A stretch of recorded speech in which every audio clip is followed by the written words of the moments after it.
My name is Amelia, and I was living what appeared to be a perfect life. At least that's how it looked from the outside. My husband, Ethan, was everything a girl could wish for: handsome, loving, and incredibly supportive. We met during our college years, and it was practically love at first sight. We both felt an instant connection that quickly transformed into a deeply meaningful relationship. Oh, come on, Amelia. Let's go to that art gallery I was telling you about. Trust me, you're going to love it, Ethan would often say, enthusiastically pulling me into new experiences. You and your art galleries. Fine, let's go, I'd laugh. I loved his passion for art and life itself. He had a way of making everything seem beautiful and worthwhile. Eventually, Ethan proposed, and we had a wedding that was nothing short of magical. The venue was a gorgeous estate with sprawling gardens lit by the golden glow of sunset, and then by twinkling stars. Our friends and family cheered, their joy palpable as we sealed our vows with a kiss. As long as we both shall live, Ethan murmured, his eyes locked onto mine as if he were memorizing my soul. And beyond, I whispered back. That moment felt like a beautiful bubble where only the two of us existed. For a while, I let myself believe that this was it, the happy ever after that every girl dreams of. However, even a picture-perfect life has its shadows, and mine had a name. Carol, Ethan's mother. Right from the start, I could sense her disapproval. It was as though her eyes had this natural ability to scan me like an error message, searching for flaws she could magnify.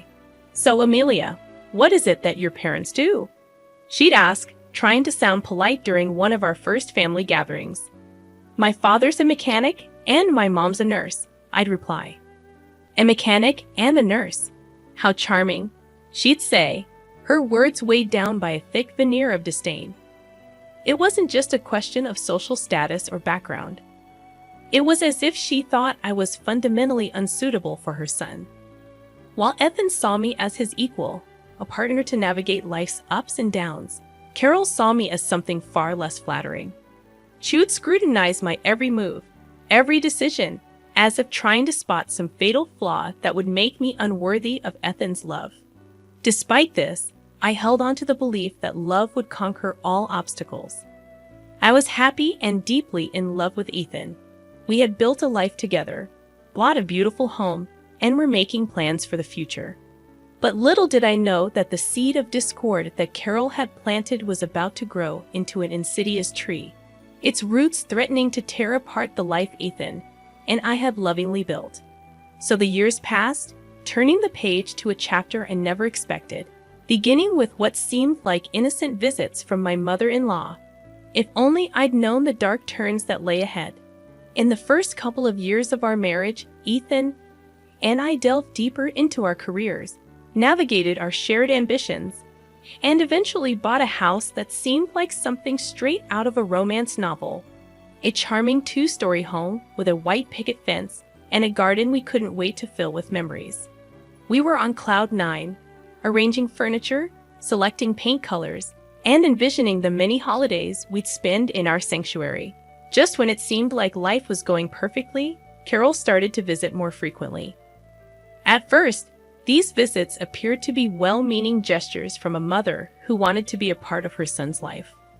Amelia, my mom's planning to visit this weekend, Ethan would announce. I know things have been a bit strained, but maybe she's coming around. I think it would mean the world to her if you were there, he'd say, his eyes filled with an optimism I wished I could share. Ethan, it's not that I don't want to get along with Carol. I do. But you know how these visits usually go, I'd reply, hoping he could hear the trepidation in my voice. I know, babe, but families are complicated. Let's give it another try for us, he'd say, hugging me tightly as if he could squeeze out the worry and apprehension. The problem was, these visits rarely occurred when Ethan was home. More often than not, Carol would find a way to visit when he was away on business trips. This left me alone to face her scrutiny, making the walls of my dream home feel like they were closing in on me. Carol's visits had a pattern. She would ring the doorbell, and I'd open the door with a pasted-on smile, hoping against hope that this time things would be different. Carol, It's so lovely to see you. Can I take your coat? I'd offer, attempting to fill the awkward silence that always accompanied her arrival. I'm fine. Where's Ethan? She'd snap, not even pretending to be interested in pleasantries. He had a business meeting out of town. He should be back by tomorrow. I'd respond, trying to keep the atmosphere light. But her next words would always weigh down the room. Just making sure my son's life is in good hands. She'd say, her eyes scanning our home like a detective searching for clues, her words dripping with double meanings that even a naive ear couldn't miss. Her words misinterpreted, they stuck with me, echoing in my ears long after she had left, fueling my anxiety about the next inevitable visit. It got to the point where the sound of the doorbell would make my heart race as I braced myself for another round of passive-aggressive comments and thinly veiled insults. I couldn't shake the sense that Carol's visits were more like reconnaissance missions than attempts to connect.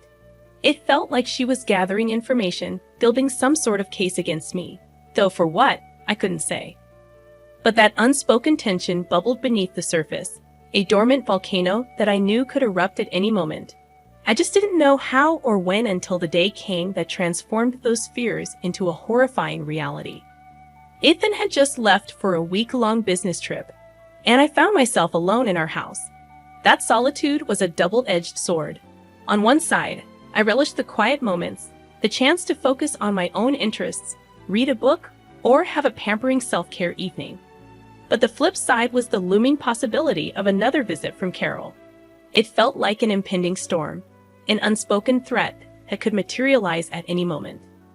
When the doorbell rang on the third day after Ethan had left, my heart sank. There she was, Carol, standing on the doorstep with a smile that seemed as forced as my own. It was almost like she knew she had me cornered, like a cat relishing its captured prey.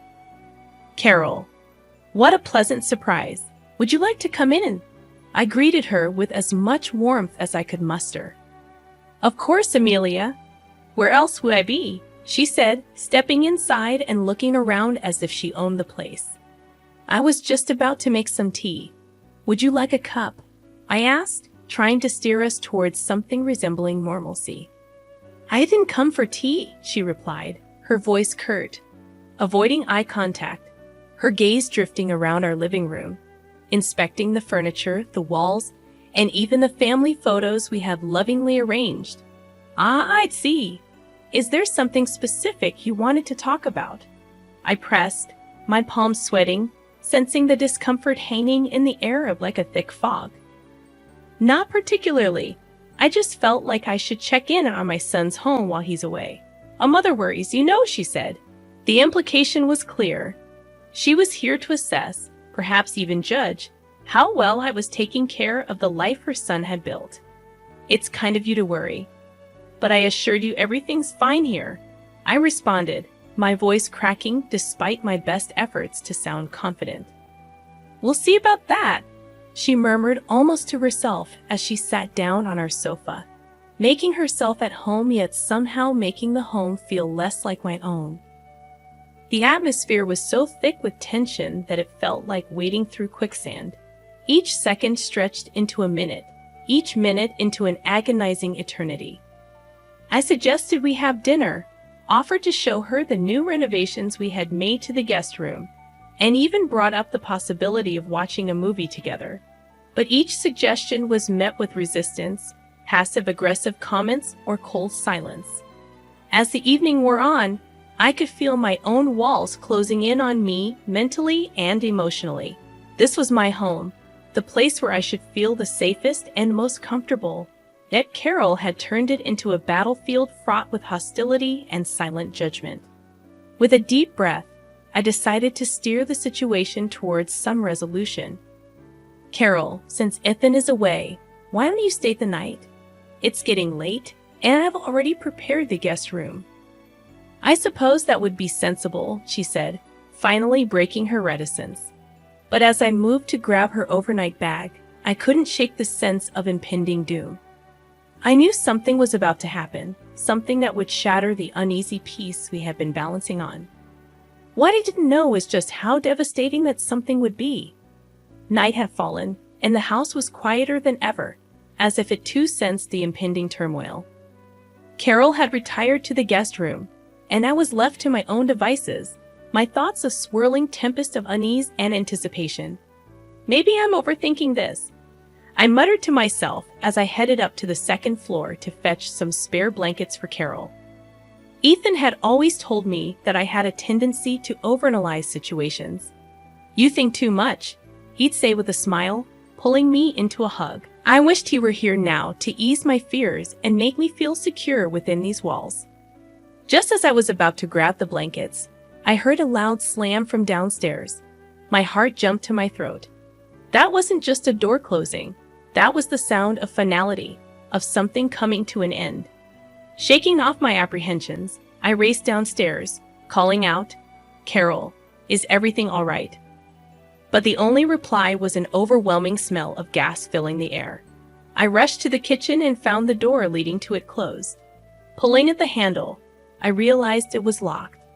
Panic surged through my veins. My mind was screaming frantically. I turned and dashed to the living room, my eyes falling on the window. Without a second thought, I picked up a decorative statue from a side table and hurled it at the glass, shattering it into a spiderweb of broken shards. I climbed out, not caring about the cuts I received from the fractured glass. My mind was singularly focused on getting away, on getting help. The night air was biting, but I felt none of it as I sprinted to the nearest police station. My breaths were shallow, my heart pounding like a drum. The reception area was stark, a lone officer sitting behind the desk. I must have looked like a madwoman, but I didn't care. "Officer, you have to come with me. Someone's trying to burn down my house, and I think it's my mother-in-law," I gasped, my words tumbling over each other. He looked taken aback, but wasted no time. "All right, ma'am, let's go. I'll call for backup on the way." As we drove back to my house, I felt a mixture of relief and dread. Relief that I was no longer alone in this nightmare, and dread for what we might find. My thoughts kept drifting to Carol. Could she really go this far? What had I done to deserve this level of malice? The sight that greeted us as we turned onto my street confirmed my worst fears. My beautiful home was engulfed in flames, a monstrous blaze devouring what was once a symbol of love and unity. Firefighters were already at the scene, doing their best to combat the inferno. The officer turned to me, his eyes filled with a complex mix of sympathy and disbelief. "We need to start an investigation immediately. If what you're saying is true, this is a serious criminal offense." "I know, officer, I know," was all I could say as I watched the place I had once felt safe in reduced to ashes and embers. And as for Carol, she had vanished into the night, leaving behind only destruction and betrayal. It was clear that this was the point of no return, the event that had irrevocably shattered not just my home, but my trust in any lingering hope for family unity. The war had escalated into a battle, and I knew then that there could be no peace until justice was served. In the aftermath of the fire, as investigators sifted through the ashes of what used to be my life, the emotional weight was unbearable. Ethan cut his business trip short and rushed home, his face a mask of disbelief and concern when he saw the smoky ruins of our dream home. But it was when I told him about Carol's visit, the locked door, and the smell of gas that his expression changed into something I had never seen before, a mixture of deep hurt and betrayal. "Amelia, are you certain it was my mother?" Ethan asked, his voice tinged with desperation, as if clinging to the hope that this was all a terrible misunderstanding. "Ethan, I wish it weren't true, but who else would lock the door and leave the gas on? I'm scared, Ethan." "What if she tries something else?" I replied, my voice barely above a whisper. "God, I can't believe this is happening. I trusted her, Amelia." "She's my mom," Ethan muttered, his eyes distant, grappling with the harsh reality. Before we could further digest the magnitude of what had happened, the police called us in to make official statements. We walked into the police station, the gravity of the moment sinking in. This was the point of no return. Once we took this step, our lives would be irrevocably changed. "Mrs. Amelia, can you recount what happened the night of the incident?" The investigator asked as we sat in the sterile environment of the interview room. I did my best to recall every detail, every moment that led to the horrifying event. She came to visit. It wasn't uncommon, but this time was different. She knew Ethan was away. And then the smell of gas. And then the locked door.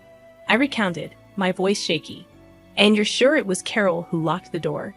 The investigator pressed. I can't prove it. But the house was fine before she came. And she was the only other person there, I said, meeting the investigator's gaze with grim resolve. Mr. Ethan, do you have anything to add? The investigator turned to Ethan, looking defeated.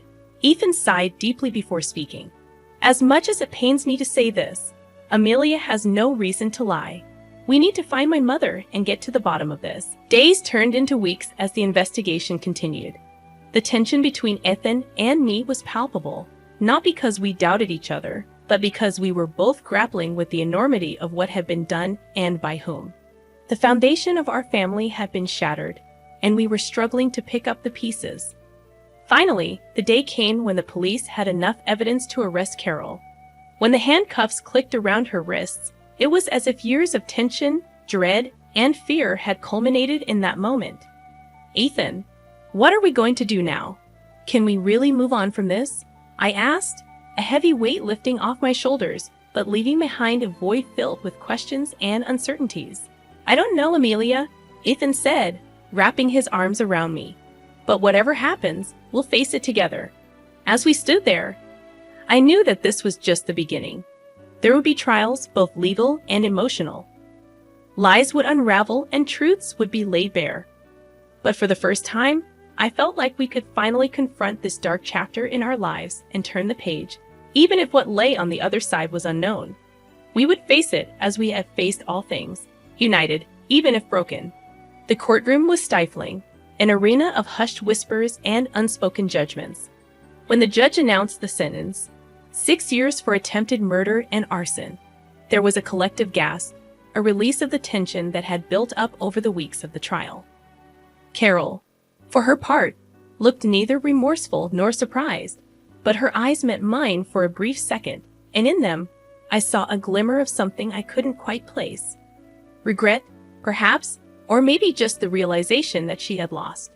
As much as this verdict brings some closure, the family is shattered, possibly beyond repair, said Ethan as we exited the courthouse, a throng of reporters clamoring for comments.